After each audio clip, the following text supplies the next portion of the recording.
Welcome to the Banker Lamp. Please enjoy the video. You begin by making sure the phone is ready, unlocked, updated, and on Wi-Fi so activation completes cleanly. Once done, open Settings and tap Cellular, then add Cellular Plan. This is where you scan the carrier QR or choose the carrier app option. If you have another iPhone with the same carrier, you can also select Transfer from nearby iPhone. Start scanning or tapping now. This first move creates the Esim profile and tells your carrier to provision a virtual line for your device. You continue by completing activation.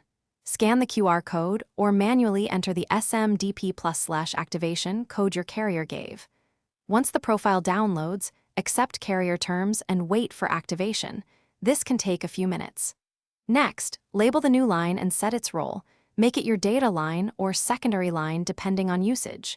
If you use transfer from nearby iPhone, keep both phones unlocked and near one another until the transfer finishes. Make sure cellular data and voice assignments match how you use the phone. You wrap up by verifying the eSIM works before removing any physical SIM.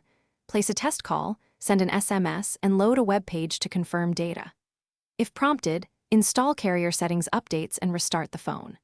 Once everything works, you can eject the physical SIM and keep the eSIM active.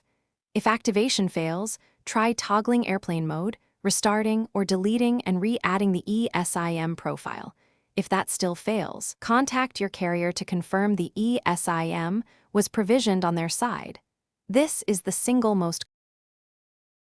Thanks for watching. If this was helpful, leave a like and consider subscribing. See you next time.